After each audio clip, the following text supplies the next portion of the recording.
Who would you rather come home to? A cheating husband or a man who thinks he's a burrito? I came across a woman's story on Reddit, and it instantly caught my attention. Let's dive into it together.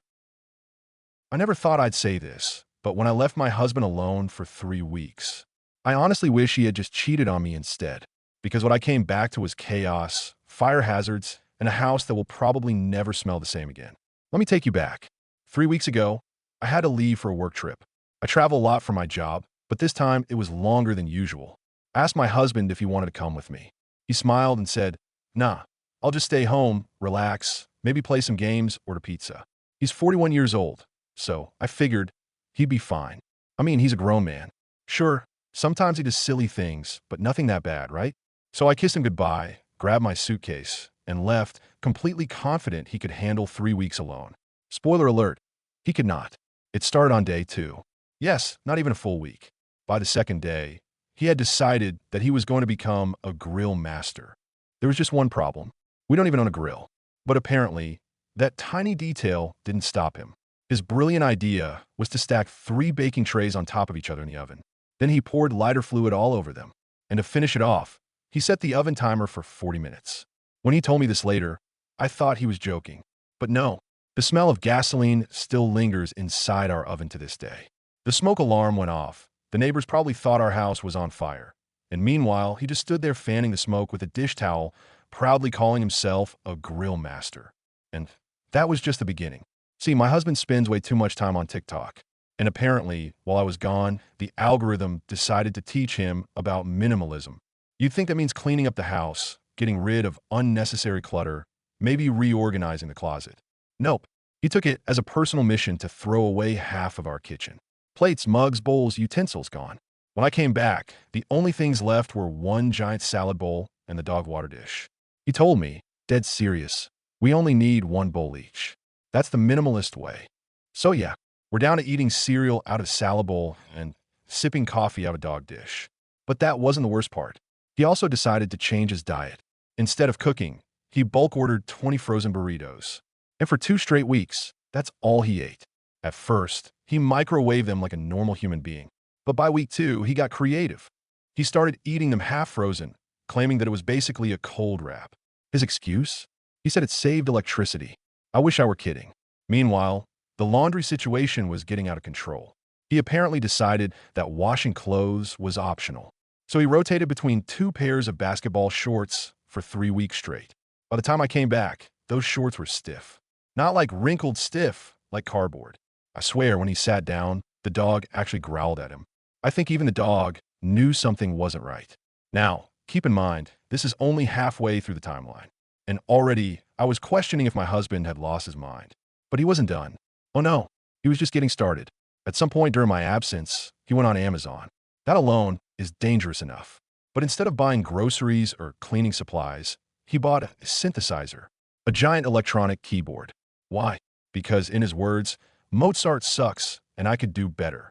So when I finally got home, the very first thing I saw was him shirtless, sitting in the living room, smashing random keys on this keyboard while the entire place smelled like burnt plastic mixed with ranch dressing. It was like walking into a nightmare. I couldn't even figure out which smell was stronger, the melted plastic, the gasoline oven, or the mountain of frozen burrito wrappers piled on the counter. That night, it got worse. I woke up around 3 in the morning to him, mumbling in his sleep. I leaned in, trying to hear what he was saying.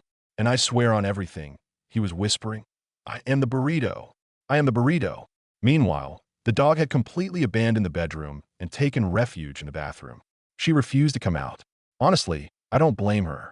So here I am, 3 weeks later, sitting in a cafe, drinking my coffee like it's holy water. The dog is sitting next to me, looking like she just came back from a war zone. And when the barista asked if I wanted almond milk in my latte, all I could do was laugh. Because my house, it already has more than enough nuts in it. If Act 1 was just a preview of disaster, Act 2 was the full feature-length movie. Because the longer I was gone, the more my husband transformed into whatever unhinged version of himself that 3 weeks of freedom created. Let's talk about the food situation first. I already told you about the burritos. But what I didn't know until I came back was that he actually tried to experiment with them. Apparently, just microwaving or eating them frozen wasn't enough. No, he had to get creative. So he started deep frying them. But here's the problem. Remember, he doesn't actually know how to cook. And we don't even own a deep fryer. So he filled a saucepan with oil, dumped in a frozen burrito, and cranked the stove to high. I found the scorched pan shoved under the sink. The bottom was black. The kitchen ceiling still has tiny grease splatters that I'm too scared to scrub. He told me, with a straight face, it was like eating lava in a tortilla. Pretty metal. But he didn't stop there. He tried burrito fusion. He cut one open, scooped out the insides, and spread it on toast. Then he called it burrito bruschetta. Another time, he mashed one up in a blender with milk and drank it like a smoothie. When I gagged hearing about it, he shrugged and said, "It's just innovation, babe." Innovation? I call it grounds for divorce. Meanwhile, the house itself was falling apart. Remember how he threw away half our kitchen? Well, turns out he also got rid of a lot of cleaning supplies. Like literally threw them out. He said he was minimizing clutter. So for 3 weeks, he didn't vacuum, didn't mop, didn't wipe down a single counter. The sink was filled with sticky dishes, the few he had left. The garbage can was overflowing. And when it finally filled to the top, instead of taking it out, he just started stacking trash bags in the corner of the kitchen like he was building a fort. And the smell. Dear God, the smell. It was this unholy mix of gasoline from the oven, spoiled food from the trash pile, and sweaty basketball shorts baking in the heat. When I opened the front door after my trip, it hit me like a wall. I actually thought something had died in the house. And in a way, it had our dignity. But do you think he noticed? Of course not. He was too busy with his projects. The synthesizer wasn't just a passing phase. He fully committed. I walked in one night and found him sitting in total darkness, shirtless again, wearing sunglasses indoors, blasting sound from his keyboard that honestly didn't even qualify as music. It was just noise. Every few seconds, he'd slam a random key, nod his head, and mutter, "Genius. Pure genius." The dog whimpered in the corner like she was being tortured. I swear, if the neighbors didn't already hate us, they definitely do now. And if you think that's the craziest part, buckle up. Because he didn't stop with music. No, apparently his boredom unlocked a full-blown creative genius mode. One day, he decided he was going to renovate the living room, which sounds fine until you realize what that meant. He dragged the couch into the hallway, flipped the coffee table upside down, and covered it with a blanket. When I asked him why, he proudly announced, "It's a fort. Every house needs a fort." Keep in mind, he's 41, not 4, 41. Inside this fort, he kept his burrito stash, the synthesizer, and a six-pack of cheap beer. He called it the zone. I called it the end of our marriage. And let's not forget the laundry situation. Remember the cardboard shorts? Well, at some point he decided they didn't even need to be washed. Instead, he sprayed them with Febreze and left them hanging out the window, like some kind of horrifying flag announcing to the world, "A maniac lives here." The dog completely gave up. She wouldn't even sleep in the bedroom anymore. By week 3, she claimed the bathroom as her territory. Every time he walked past the door, she growled. I think she thought he was some kind of intruder. Honestly, I can't blame her. The worst moment came on the last night before I got home. I wasn't there, but he confessed it later. He said he had this dream, except it didn't feel like a dream. In the middle of the night, he sat up, stared at the ceiling, and whispered over and over, "I am the burrito. I am the burrito." He doesn't even remember falling back asleep. The next morning, he woke up hugging a half-frozen burrito like it was a teddy bear. By the time I actually walked through the door after my 3-week trip, it was like stepping into another dimension. The living room looked like a frat house exploded. The kitchen looked like a landfill. The bathroom was a canine bunker. And my husband, my 41-year-old husband, was sitting shirtless in his blanket fort, playing a terrible tune on his synthesizer with one hand while eating a cold burrito with the other. That was my welcome home. By the time I walked into that house, I knew something was deeply wrong. But I wasn't prepared for just how far things had gone. The smell hit me first. It wasn't just bad. It was the kind of stench that clings to your clothes, seeps into your hair, makes you wonder if you'll ever breathe normally again. Gasoline, sweat, burnt plastic, spoiled food, and cheap beer all blended into one horrifying cocktail. I gagged before I even set my suitcase down. Then I saw him, my husband, 41 years old, sitting half naked in a blanket fort. One hand smashing random keys on his synthesizer, the other holding a half-eaten, probably still frozen burrito. His eyes were wild, like he hadn't slept in days. The dog peeked out from the bathroom doorway, glaring at me as if to say, "You left me alone with him. How could you?" That was the climax. That was the moment I realized this wasn't just a bad couple of weeks. This was full-blown survival mode. For both of us. I dropped my bag and just stared. He looked up at me, grinned, and said, "Babe, listen to this new track I wrote." Then he hit one single long, screeching note on the keyboard that made the dog whimper and me want to cry. I didn't know whether to laugh, scream, or just turn around and leave again. But I stayed, because someone had to pick up the pieces. The first thing I did was open every window in the house.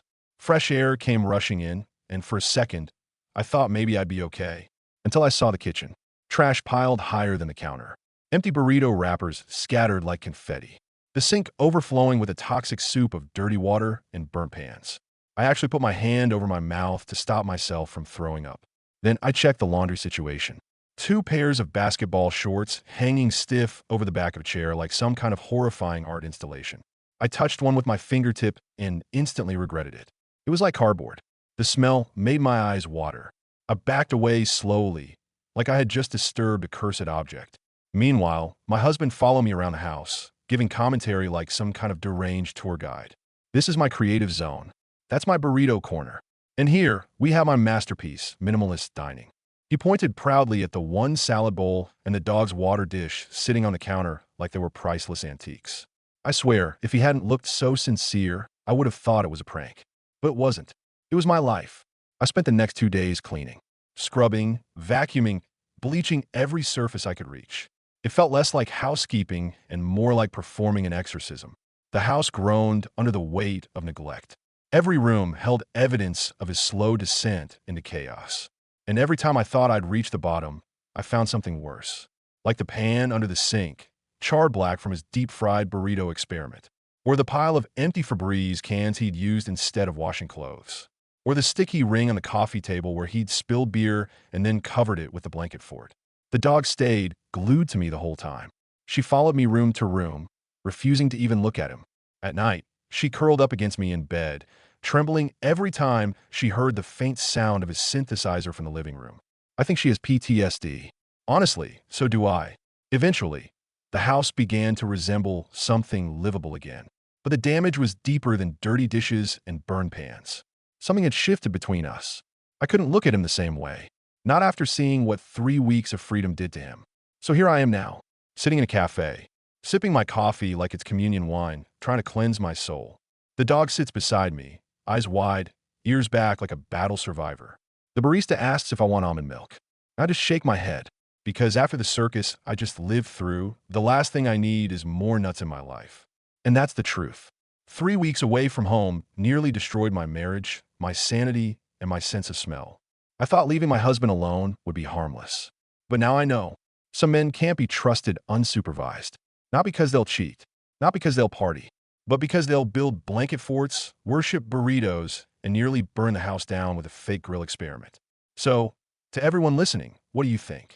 Would you rather come home to a cheating spouse or to a man who thinks he is a burrito?